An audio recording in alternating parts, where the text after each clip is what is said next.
तो friends, diversification का मतलब ये होता है कि आप अपने अंडों को डिफरेंट डिफरेंट जगह पर रखें, एक जगह पर अपने सारे अंडों को ना रखें, नहीं तो आपका अंडा फट जाएगा। नमस्कार दोस्तों, welcome back to your own channel art of hedging. आइए बात कर लेते हैं कुछ और बेसिक क्वेश्चंस, ठीक है, जो आपके मन में हो सकता है, जो हो सकता है छूट गया हो। तो ये सेशन बेसिकली, ये जो वीडियो होगा इसमें Q&A सेशन का मैं सोचा हूँ, क्योंकि बहुत लोगों का क्वेश्चंस अभी भी आ रहा है मेरे पास, तो मैं सोचा कि इसलिए एक वीडियो बना दूँ उन सारे क्वेश्चंस को आंसर करते करते हुए। तो चलिए वन बाई वन मैं क्वेश्चंस खुद को पूछूंगा, जो कि एक्चुअली आपका क्वेश्चन है, और मैं खुद ही आंसर दूंगा, ठीक है। तो let's begin. So question number 1, stock market क्या है? स्टॉक मार्केट एक ऐसा प्लेटफॉर्म है जहां पर पब्लिकली ट्रेडेड कंपनीज के शेयर्स खरीदने और बेचने की सुविधा उपलब्ध होती है। स्टॉक मार्केट में जो भी कंपनीज खुद को लिस्ट कराता है, लिस्ट कराने का पर्पस क्या है? Why companies list themselves in stock market? Companies खुद का शेयर्स, जिसको ओनरशिप बोलते हैं, ठीक है, शेयर का दूसरा मतलब होता है ओनरशिप। तो कंपनी खुद का ओनरशिप को बहुत सारे टुकड़ों में बेच रही है, ठीक है। किसको बेच रही है? पब्लिक को। और पब्लिक क्या कर रहा है? खरीद रहा है। तो पब्लिक को अगर वो शेयर्स, जो कि कंपनी का ओनरशिप है, जो बहुत सारे टुकड़ों में डिवाइडेड है, वो पब्लिक क्यों खरीदेगा? क्योंकि पब्लिक को लगता है कि उसका शेयर का वैल्यू कम है, ठीक है। और बिजनेस अगर ग्रो होगा तो जैसे जैसे बिजनेस का प्रॉफिट बढ़ेगा, शेयर्स का वैल्यू भी बढ़ेगा। तो इस तरह से पब्लिक को मुनाफा होगा, क्योंकि उन्होंने सस्ते में शेयर्स को खरीद रखा है, ठीक है। तो अभी शेयर्स इशू क्यों करता है कंपनी? पब्लिक को शेयर्स इसलिए इशू करता है क्योंकि कंपनी इस तरह से अपना फाइनेंशियल रिक्वायरमेंट्स और एक्सपेंशन प्लान्स पूरा कर सकता है। क्योंकि कंपनी को जब भी एक लार्ज फंड का रिक्वायरमेंट होता होगा, ठीक है, बड़े एक्सपेंशंस के लिए, तो कंपनी उस केस में क्या करता है? पब्लिक को शेयर इशू करता है, अपना ओनरशिप पब्लिक को बेच देता है।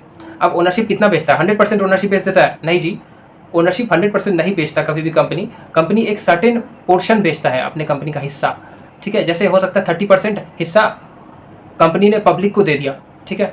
अब वो हिस्सा जो है 30%, उसमें बहुत सारे शेयर्स होंगे, ठीक है। हो सकता है कि 10 लाख शेयर्स हो सकता है कि 10 करोड़ शेयर्स हो। सो ऐसे एक पर्टिकुलर क्वांटिटी होता है जो बाजार में पब्लिक को इशू कर दिया जाता है।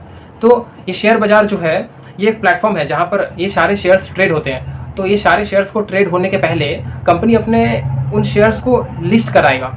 कहाँ लिस्ट कराएगा? नेशनल स्टॉक एक्सचेंज में या बॉम्बे स्टॉक एक्सचेंज में। ये दो स्टॉक एक्सचेंजेस हैं जहाँ पर कंपनी अपने शेयर्स को लिस्ट करा सकता है। और ये सब जो मैनेज होता है, ये कौन मैनेज करता है? इनको मैनेज करने का एक रेगुलेटरी बॉडी है, गवर्नमेंट बॉडी है, जिसको बोलते हैं stock exchange board of India, SEBI. आप लोगों ने सेबी वर्ड सुना ही होगा। तो सेबी क्या करता है? सेबी रखवाला है किसका? पब्लिक जो शेयर्स खरीदती है, ठीक है, कंपनी जो शेयर्स इशू किया है, और ये जो शेयर मार्केट में, स्टॉक एक्सचेंज में जो ट्रेड बाई सेल हो रहा है, सब कुछ each and everything from A to Z सही से हो रहा है या नहीं हो रहा है, ठीक है, सारा रेगुलेशंस फॉलो करके हो रहा है या नहीं हो रहा है, इसका देख रेख करने वाला कौन है? सेबी है, stock exchange board of India, ठीक है। अभी स्टॉक एक्सचेंज में ये सारे शेयर्स ट्रेड होते हैं एक बार जब कंपनी ने अपने सारे शेयर्स को NSE और BSE में लिस्ट करा दिया, ठीक है। तो ये है स्टॉक मार्केट। और स्टॉक मार्केट में कंपनीज अपना शेयर्स को लिस्ट करता है, पब्लिक खरीदता है और सस्ते में खरीदता है। जैसे जैसे बिजनेस ग्रो करता है, कंपनी का जैसे जैसे बिजनेस ग्रो करता है, कंपनी ग्रो करती है, वैसे वैसे कंपनी के शेयर्स का वैल्यू बढ़ता है। और जब शेयर्स का वैल्यू एक अच्छे अमाउंट पे आ जाता है और पब्लिक सेटिस्फाई होती रहती है, तो पब्लिक बेचती रहती है और प्रॉफिट लेती रहती है और प्रॉफिट कमाते रहते हैं इसी तरह से। तो इसी तरह से आप कम में शेयर्स खरीद सकते हैं और ज़्यादा जब वो शेयर्स का वैल्यू बढ़ जाए तो आप उसको बेचकर पैसा कमा सकते हैं। तो ये हुआ what is stock market. Stock market क्या है एकदम शुद्ध देसी भाषा में, ठीक है। अभी बढ़ते हैं अपने नेक्स्ट क्वेश्चन की तरफ। खरीदने और बेचने की सुविधा जो आपको उपलब्ध होती है वो आप करेंगे कैसे? देखिए, पुराने ज़माने में ये जब नया नया स्टॉक मार्केट एस्टैब्लिश हुआ था तो ये ऑफलाइन हुआ करता था, ठीक है, यानी कि एक पेपर में था, ठीक है। It use to be in a material form. पुराने ज़माने में क्या होता था? वो सारे पेपर फॉर्म में था, ठीक है, सारे शेयर्स पेपर में मिलता था, कागज़ का टुकड़ा की तरह शेयर्स होता था।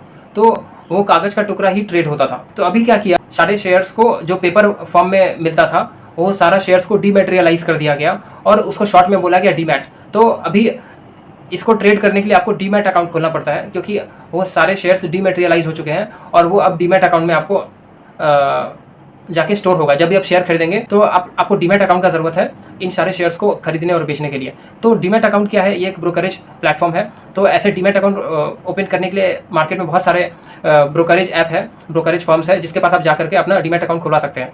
तो डीमैट अकाउंट के बारे में जैसा कि मैंने पिछले वीडियो में भी बताया था कि बहुत सारे ऐसे ब्रोकरेज प्लेटफॉर्म्स हैं, जैसे कि ज़ीरोधा, अपस्टॉक्स, एंजल ब्रोकिंग। तो चलिए समय ना वेस्ट करते हुए आगे बढ़ते हैं। तो ये जब डीमैट अकाउंट आप ओपन कर लिए तो डीमैट अकाउंट में दो टाइप का आप ऑर्डर प्लेस कर सकते हैं, मार्केट ऑर्डर और लिमिट ऑर्डर। मार्केट ऑर्डर आप तब प्लेस करेंगे जब आपको लगता है कि मार्केट में जो प्राइस चल रहा है उससे आप सेटिस्फाइड है, वो प्राइस आपको अट्रैक्टिव लग रहा है और वो उस प्राइस में आप खरीदने के लिए कंफर्टेबल है, तो आप मार्केट प्राइस में ऑर्डर प्लेस करते हैं। लिमिट ऑर्डर क्या होता है कि अगर आप जैसे एक पर्टिकुलर शेयर का प्राइस 500 चल रहा है लेकिन आपको खरीदना है 460 में, 470 में, तो उस केस में आप लिमिट ऑर्डर लगाएंगे 470 पे, 460 पे।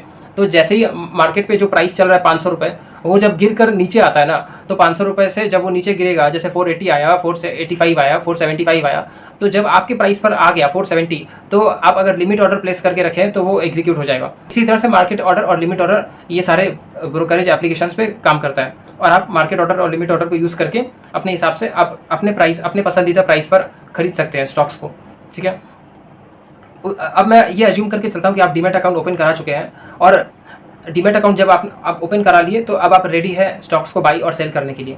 तो बाई और सेल करने के पहले मैं आपको रिकमेंड करूंगा कि आप मेरे वीडियोस को देखें, उनसे नॉलेज गेन करें। आने वाले दिनों में और भी लर्निंग वीडियोस लाता रहूँगा, और आपको चैनल को जल्दी से जल्दी सब्सक्राइब कर लेना जा करके। अगर आप अभी तक सब्सक्राइब नहीं किए हैं तो जा करके सब्सक्राइब करिए। क्या कर रहे हैं दोस्त, चैनल को सब्सक्राइब करिए।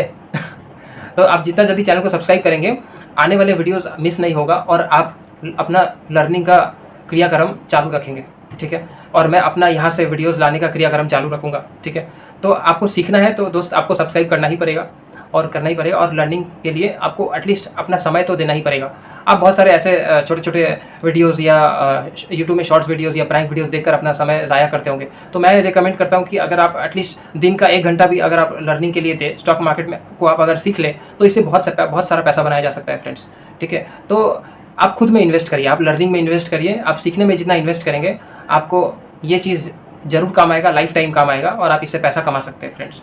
तो चलिए आगे बढ़ते हैं नेक्स्ट क्वेश्चन की तरफ। तो स्टॉक्स जब आप बाई और सेल करने के लिए रेडी हो चुके हैं, तो आप नोटिस करेंगे कि स्टॉक्स का जो प्राइस है, भाव, वो अप डाउन होता रहता है। ठीक है, स्टॉक का जो भाव है वो अप डाउन होता रहता है।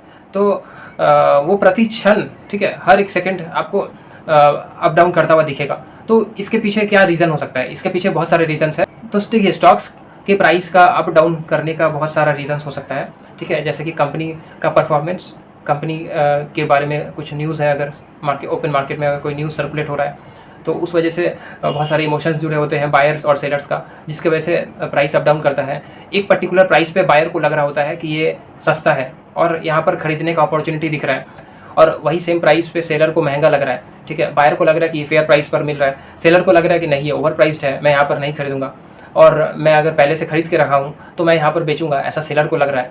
तो सेलर सोच रहा है कि मुझे बेचना चाहिए, बायर सोच रहा है कि मुझे खरीदना चाहिए। तो ऐसे ऐसे डिफरेंट टाइप्स ऑफ इमोशंस की वजह से प्राइस अप डाउन करता है। Moving on to the next question.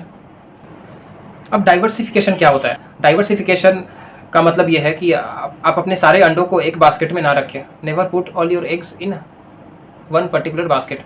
निवेश करने से पहले, इन्वेस्ट करने से पहले आपको ध्यान रखना है कि आप अपना इन्वेस्टमेंट को भिन्न प्रकार का कंपनीज़ में, डिफरेंट टाइप्स ऑफ कंपनीज़ में आप डाइवर्सिफाई करें। ठीक है, डाइवर्सिफिकेशन से आपका जो खतरा है, ठीक है, लॉस होने का खतरा, वो डाइवर्सिफाई हो जाता है। ठीक है, वो कम होता है, रिड्यूस हो जाता है। तो जितना आप डाइवर्सिफाई करेंगे उतना आप अपना लॉस को रिड्यूस करेंगे।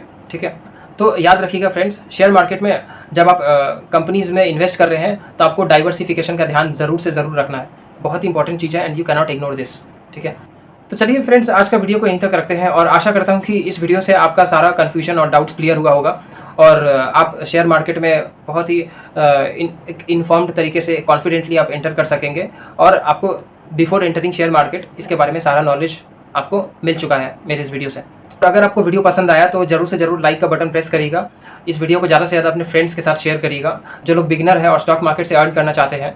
तो चलिए दोस्तों, आज का वीडियो यहीं तक था। आपसे अलविदा लेता हूं, और मिलेंगे बहुत ही जल्द अपने नेक्स्ट वीडियो में और भी ज़बरदस्त टॉपिक के साथ। तो चलता हूं फ्रेंड्स, जय हिंद।